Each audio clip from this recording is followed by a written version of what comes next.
రాజేందర్ రెడ్డి గారు ఒక ప్రశ్న అడిగినారు అధ్యక్ష. సింథటిక్ అయ్యా వినండి సార్, సింథటిక్ మిల్క్ కి సంబంధించి పాలల్లో కల్తీకి సంబంధించి చిన్నపిల్లల ఆరోగ్యానికి సంబంధించి ఒక ప్రధానమైన ప్రశ్నను ఈరోజు గౌరవ తెలుగుదేశం సభ్యులే ఈ చర్చను ప్రారంభించారు అధ్యక్ష.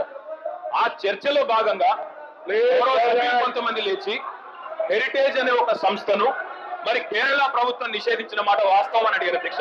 ఈరోజు కేరళ ప్రభుత్వం విడుదల చేసిన ఉత్తర్వు ఇది అధ్యక్ష. ఇది కేరళ ప్రభుత్వం హెరిటేజ్ అనే సంస్థను కల్తీ పాలు అమ్ముతుందనే ఒక ఆరోపణ మీద మరి వారు కేరళ రాష్ట్రంలో ఆ సంస్థ పాలు అమ్మడానికి వీల్లేదని నిషేధించిన ఉత్తర్వులు అధ్యక్ష. దాని మీద కూడా ప్రస్తావిస్తే కేరళ ప్రభుత్వం తీసుకున్న ఒక నిర్ణయానికి సంబంధించి గౌరవ సభ్యులు వివరణ కోరితే దాని మీద ఇంత ఉలికిపాటు ఎందుకు మాకైతే అర్థం కావట్లేదు అధ్యక్ష. ఈ రోజు నిజంగా కూడా మాకు ఆశ్చర్యంగా ఉంది అధ్యక్ష.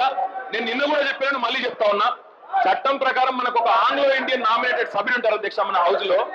నిజంగా కూడా ఆంధ్రప్రదేశ్ ప్రభుత్వం నామినేట్ చేసిన కొంతమంది పొత్తులు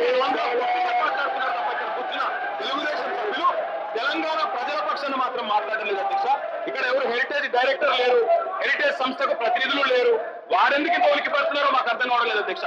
ఈ రోజు పాలు అనేది చిన్నపిల్లల ఆరోగ్యానికి సంబంధించింది, ప్రజల ఆరోగ్యానికి సంబంధించిన అంశం అధ్యక్ష.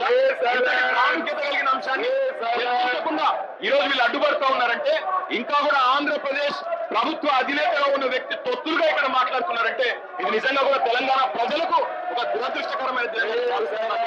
ఈ విషయంలో మాత్రం ఖచ్చితంగా మా మంత్రి గారిని సమాధానం ఇవ్వనియండి. ఒకవేళ హెరిటేజ్ సంస్థ ఏదైనా వివరణ ఇవ్వదలుచుకుంటే డెఫినెట్ గా మరి సభ వెలుపల వారికి వివరించుకునే అవకాశం ఉంది అధ్యక్ష.